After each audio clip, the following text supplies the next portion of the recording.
Good morning, good afternoon, good evening. It's Foley Baker again with another edition of a video on the Manor and Animal farm. Today, we're going to be talking about farming strategies for presalers. By presalers, we mean those that have successfully gotten into the RIP-DAO exclusive Telegram group. Those who get into this right now will be able to partake in the pre-sale of the layer 1 farm to obtain ref token. The private sale will be 1 million BUSD in the RIP-DAO, and that will be sold at 20% under listing price. So those, if you bring on $8,000 and the token is $10, you'll be able to get 100 ref tokens. But if you try to buy the same on PancakeSwap, you have to pay 8,200 for same amount of tokens.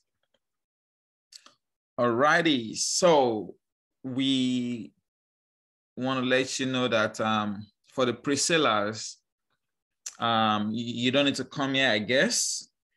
You send your BUSD.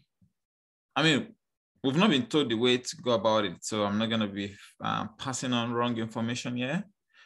But what is clear is that the pre-sale is going to be done here, whether that be private or public. And the main aim is to drive traffic to the website so that people start to interact with the website early enough before launch. And such traffic can actually lead to buy pressure on the ref token eventually, which is good. That's very smart to do. So for example, my wallet is connected here to this wallet, to this address. So I come here, I put in my 1,000 BUSD, and it gives me the amount in PREV. The reason why we're taking PREV for now is to make the process seamless, because you have people that do not get their token well enough. But once you know you've gotten PREV, every other thing in between can be sorted before you eventually sending the ref to you. So PREV is one of the tokens that is going to be given. And once the pre-sale has ended, you'll be able to, swap your PREV for REV, and that will be immediately after liquidity is added. So yeah, it's awesome. Excuse me. It's awesome what you are seeing here. And let me go into some of the strategies I think would be cool to look into with the farming. So remember, even though we're not sure how many tokens everybody's going to be getting, but there's a guaranteed allocation for almost accessible to every single member of the DAO.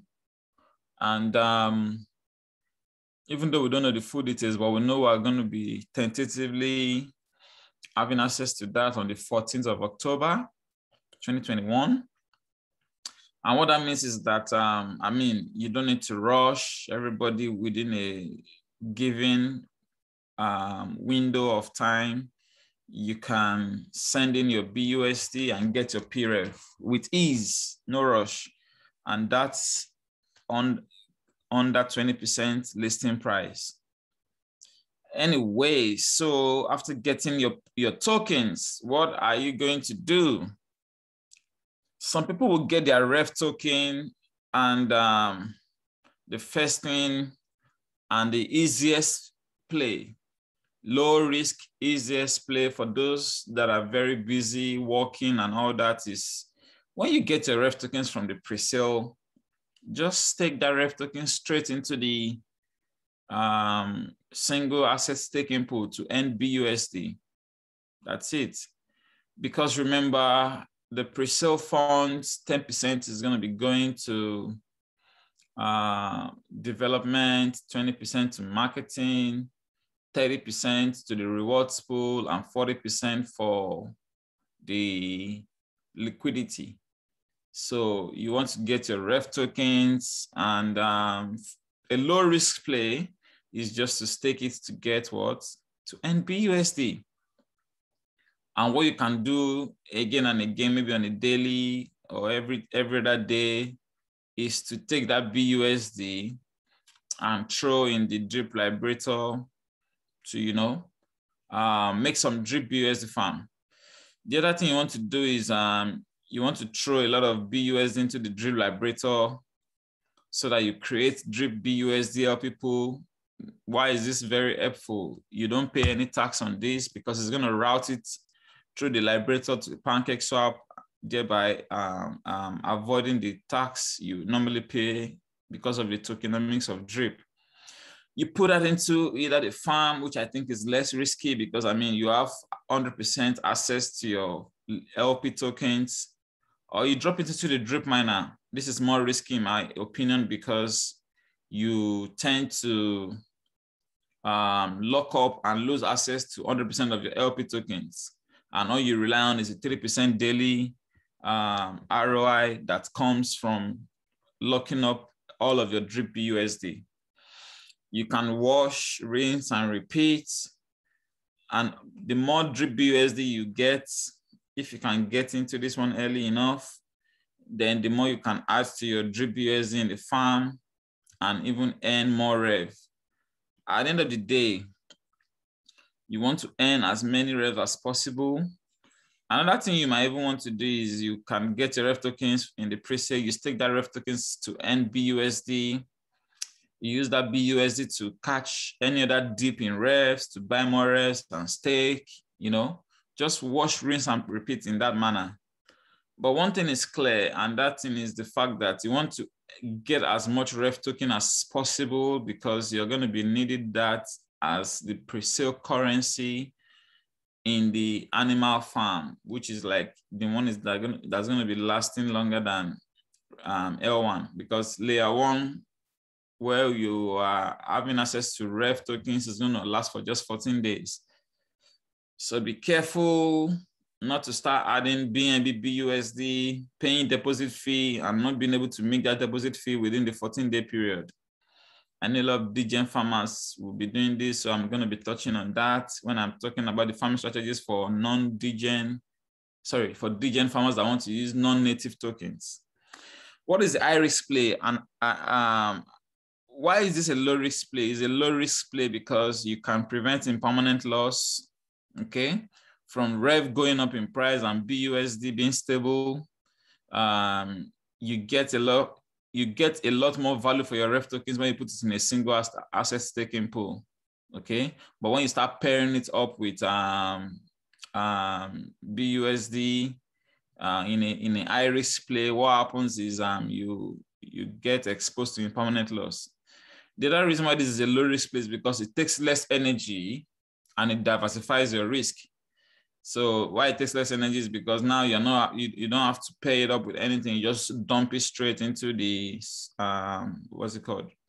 into the single asset staking pool once you get your rev tokens. And yeah, you can, you know,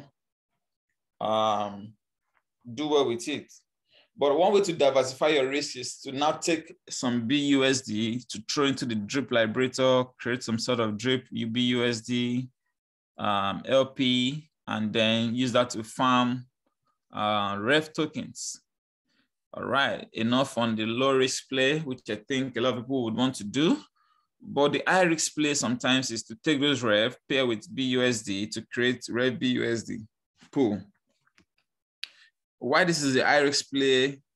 It's also a highly rewarding one because the multiplier on the rev BUSD, I believe, will be higher than the single asset staking pool, because the multiplier sometimes is associated with is proportional to the risk involved in the play.